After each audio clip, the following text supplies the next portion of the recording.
Hello, I'm your host, James Young, and welcome to the James Show. Cue the intro!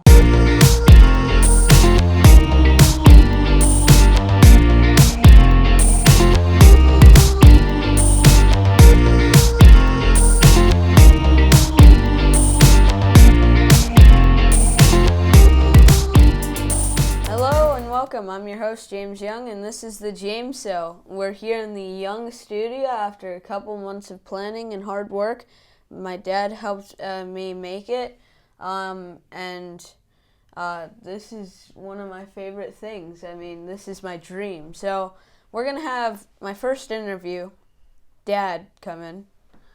Dad, how are you today? I'm very good, James. Thanks for having me. I am very honored to be your first interview subject. So this is going to be great. And your studio looks great. Thank you. Well, you helped me a lot put it together. So I've been wondering, so it's the off season in baseball. We're both Yankee fans. That's And right.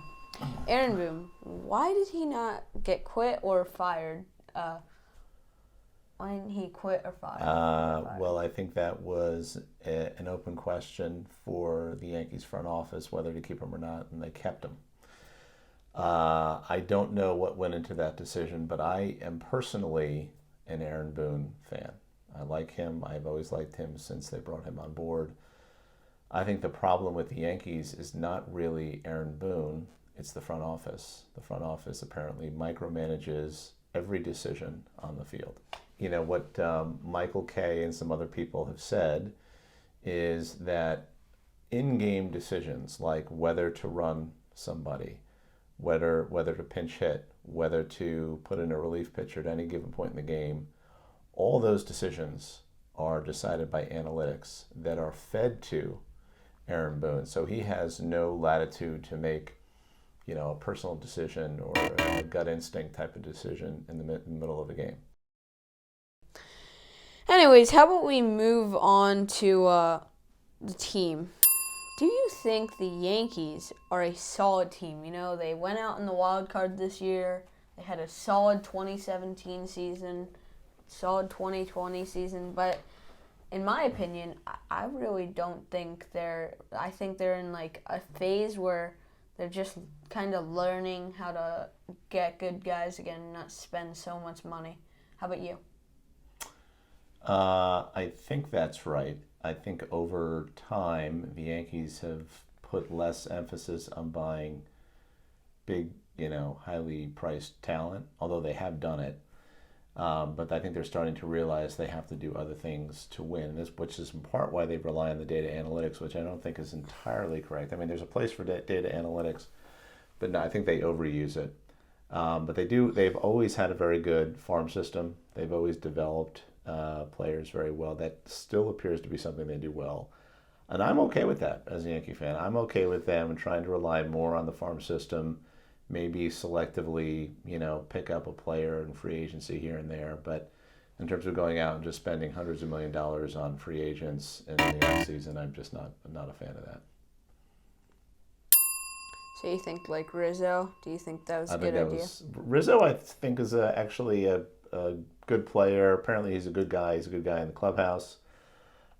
He won a championship with the Cubs all those years ago, so he's a championship caliber kind of player. So I have nothing against picking up Rizzo. It was I believe it was a one season thing, and to see how it'd work, just like Joey Gallo. Joey Gallo, get out of here.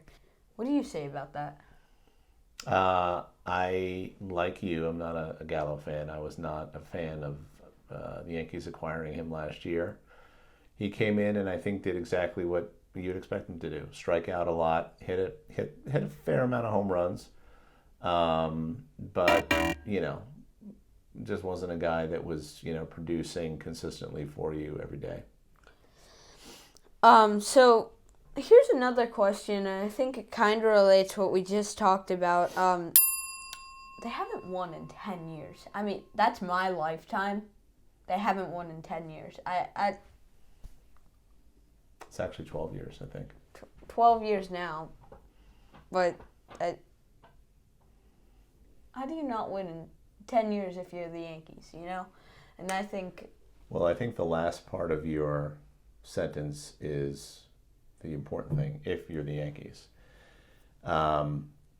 Yankee fans like to complain because in the last 12 years they haven't won a championship. However, they have gone to the playoffs probably 9 or 10 of those years. They have gone to the American League Championship probably 3 of those 12 years.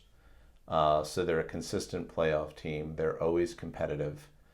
Tell me how many other teams in baseball can say that about their franchise in the last 12 years, that they've been to the postseason almost every year, that they've been to the American League Championship or the National League Championship 3 out of those 12 years. That very, very few teams can make that claim. Now, when you're the Yankees, none of that matters, right? All people can care about. You got New York City on your back. Well, so, like, for instance, the Braves won the World Series this year. They had a great run. They had some great mid-season acquisitions. And so if you're a Yankee fan, you look at the Braves and say, why can't we do that? Why can't we be more like the Braves? To which I say, well, then become a Braves fan. And, you know, if you're a Braves fan, you've gone to the World Series once in the last 20 years. And you haven't made the playoffs every year over the last 10 years, you know, maybe a couple of times, and that's it. So, you know, it's disappointing as a Yankee fan when they don't win the World Series, but the bigger picture is they are competitive. They do make the playoffs every year. They do have a shot of winning every year. But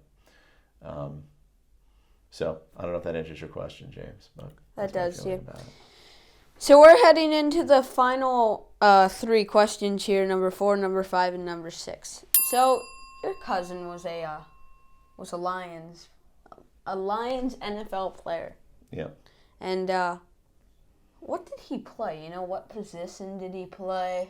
My cousin Steve Boyd.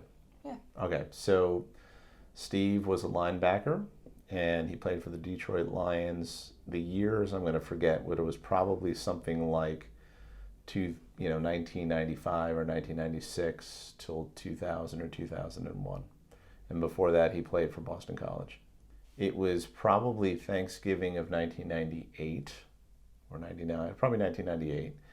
And my family was having Thanksgiving together at my sister Maria's house. The Detroit Lions were playing on Thanksgiving. It was the nationally televised game. And not only did the Lions win, but as I recall, Steve got the Player of the Game award that was given to him by Phil Simms at the end of the game. And they interviewed him on national television. And it was just a very exciting moment. It was kind of like, you know, I always thought of that as kind of the high watermark in his career, you know, like, you know, that one moment where he was the center of national attention. It was fun. Yeah.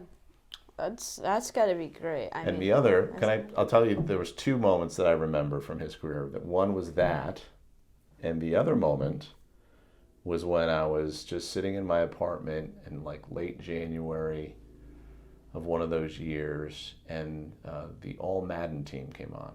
So you're too young to remember John Madden, but he was a big, famous sports broadcaster. And he had a team at the end of the year. He would call it the All Madden team.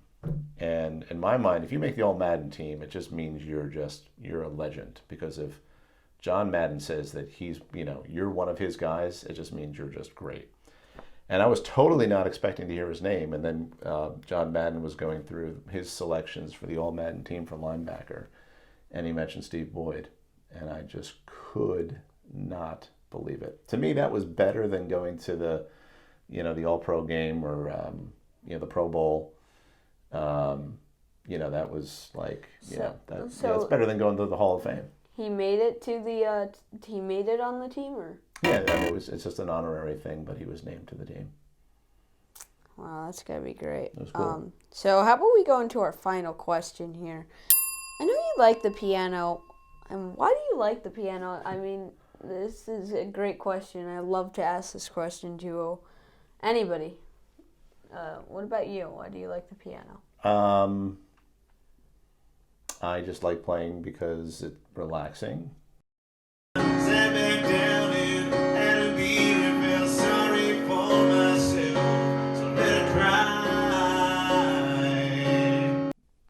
And and I've played probably ever since I was your age is when I started to play. And once I got to a point where I was, much better at the piano, it was just something that I always enjoyed doing. It's relaxing. And before we go here, I just wanted to say that my dad has a piano YouTube channel. What is it again? It is, now I'm going to forget the name of my own channel, but it's Mike Young, Piano and Vocal Cover Guy. So, Mike Young, Piano and heard Vocal. it there. There are 2 subscribers and 2 videos on that channel with a collective viewership of about, I think, 8 views or something like that. So you check it out. You don't want to miss it.